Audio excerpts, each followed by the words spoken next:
Well, hi everybody, this is Angelo Quinones and Yerushalayim Ministries, and we're looking at the full Hebrew construction of this famous verse where it says Jehovah sent Jehovah.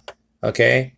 Jehovah sent Jehovah is here in verses 8 and 9 of Zechariah chapter 2. And that's the proof that there is more than one person to God. There's two here. Jehovah is speaking. It says over here, for thus says the Lord of hosts. So the Lord is speaking. And then he says, after the glory, okay, he has sent me. So Jehovah is clearly saying that somebody sent him. Now in verse 9, we see that Jehovah sent him because the Tetragrammaton appears again. Then you will know that the Lord has sent me. You see? Apostauke me in the Greek Septuagint. We're going to check out the Greek Septuagint soon. So we saw the word ki in Hebrew means for, cho, which means thus, Amar, which means says, okay, Yahweh, which means Lord, is translated. It's translated Lord here, and it's the Tetragrammaton. It's Jehovah or Yahweh, and then we saw Sabaoth, and that means of hosts, and then we saw the word for after, which is Achar. Okay, so that's after. Now we begin with the glory. Okay, kabod. Now we started to look at this.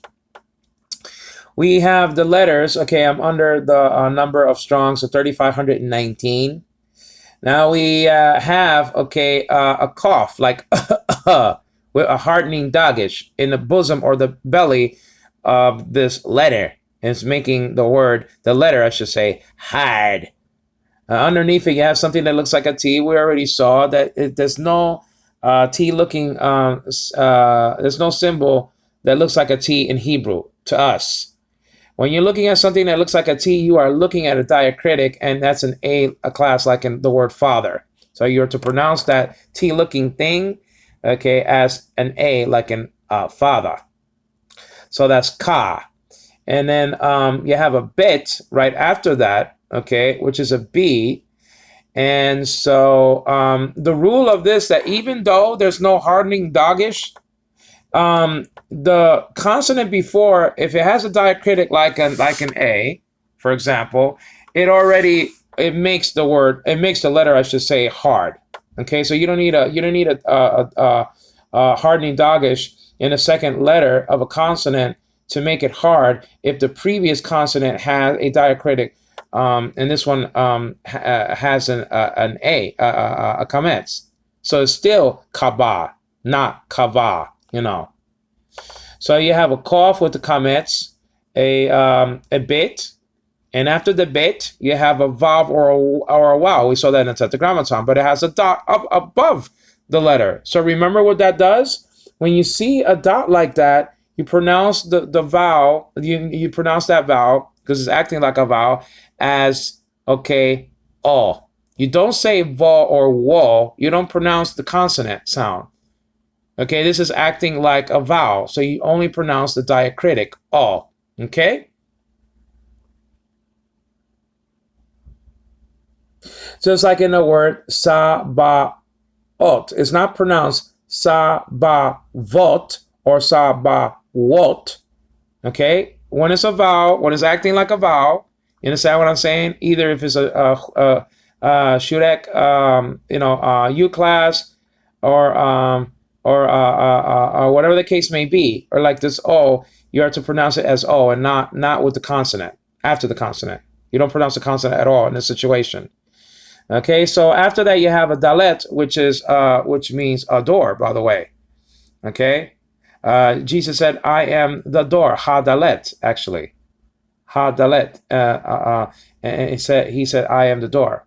Ha means the, and then dalet means door. I am the door, and that's located in verse 9 of chapter 10 of John's Gospel. Now, so this is a D. It looks like a 7, doesn't it, though? And it does look like the R a little bit in the previous word. That's the problem. But now the R is rounded off to the corner, the upper right-hand corner is rounded off. That's why it's an R. Okay, now this D, there's a horn sticking out.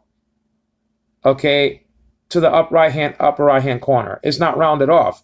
That's how you can only tell that this is a D and not the resh, not the R.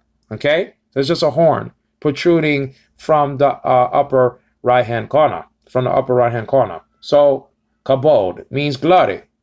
The glory.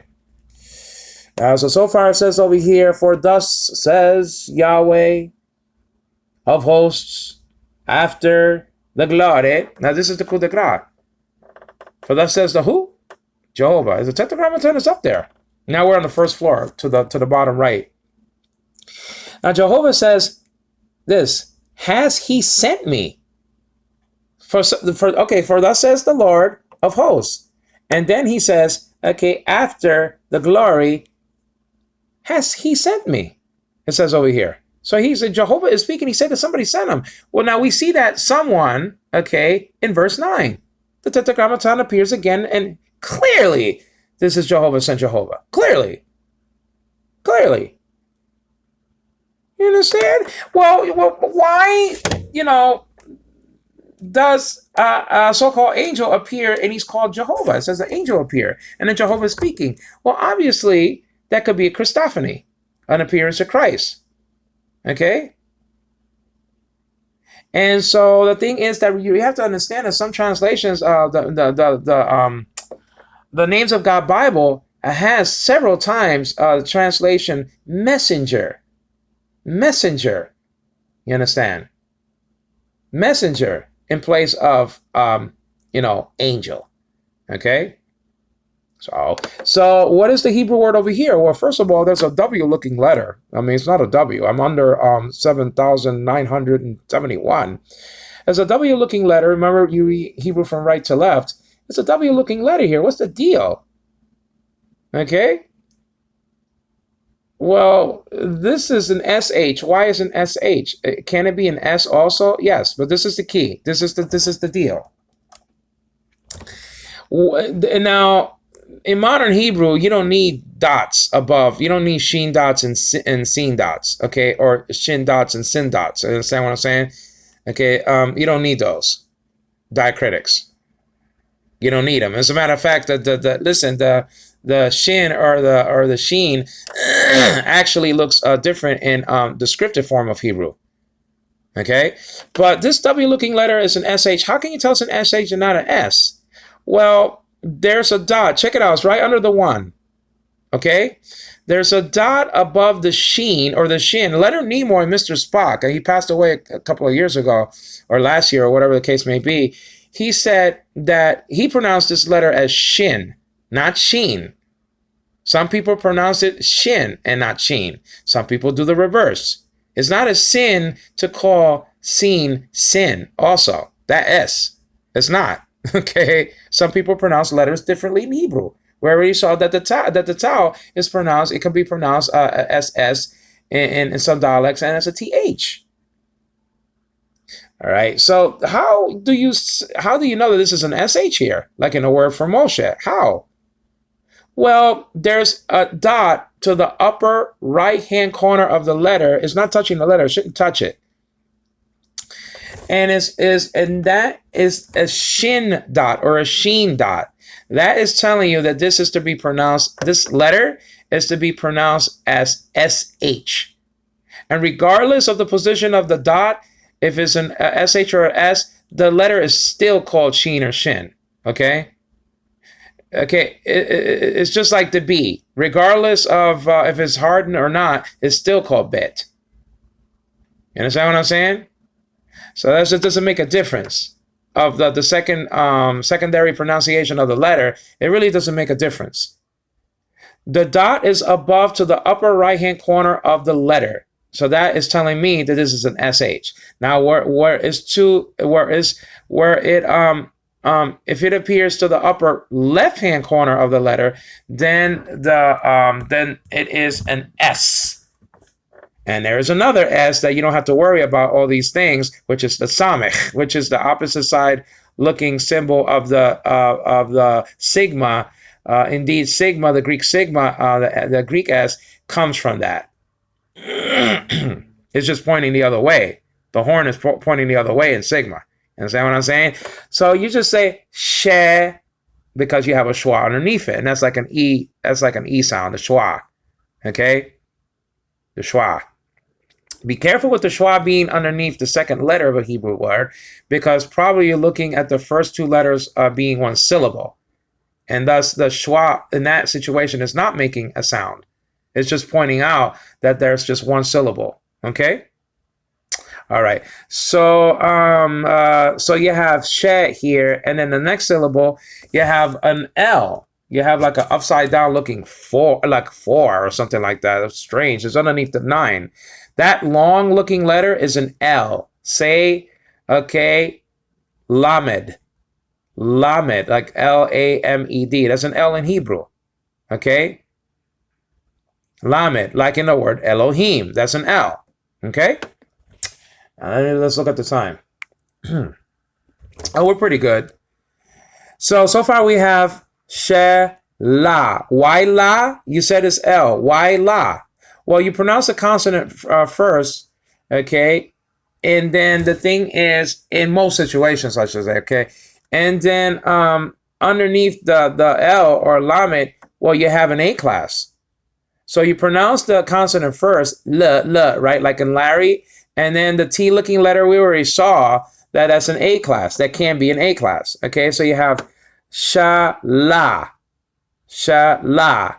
okay? Sha-la. Then after that, underneath really the 7, sort of, you have a chet. That's a CH letter, okay? That's a CH letter.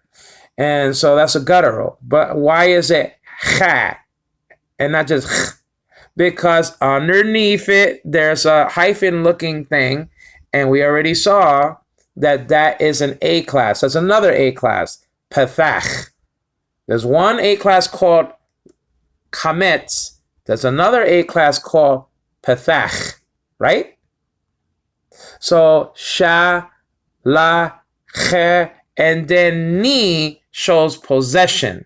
Okay, it shows possession. You know, ani means I am. You see, it's really describing. It's just you know, it's a verb, but you know, like my Lord, you know, and words like that with a E sounding at the end. This is shala cha ni. Well, that's showing possession. He has, and it says has he sent me? Has he sent me? Okay.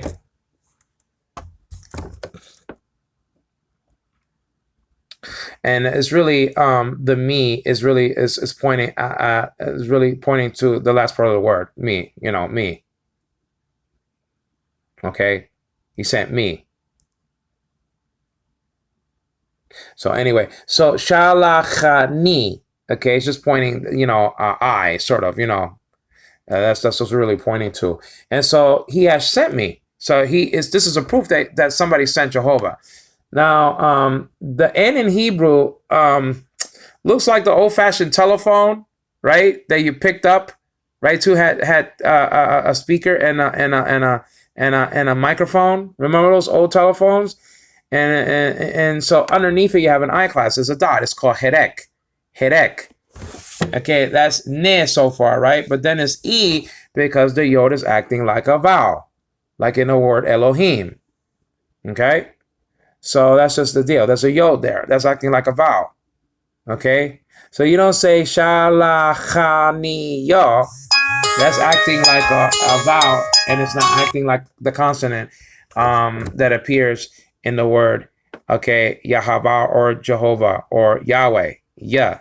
But that's not a yeah sounding consonant here. That's just part of that's a vowel, and that's just part of the pronunciation of the hirek, you know, E. Okay? Shalachani. Now, I guess I have just time for a little bit more. Unto is el. Okay, is el. That's a preposition. Okay, that's a preposition. And that's unto. Okay, that will be probably ace in the Greek, a Septuagint. I got to check it out. And then El is just El, not El. El means God, shortcut for God. You understand? A singular, a version of God, a name, title. You understand what I'm saying? Oh, I have to go. This is Angelo Quiñones giving the glory to the God of Yisrael. Okay, thanks.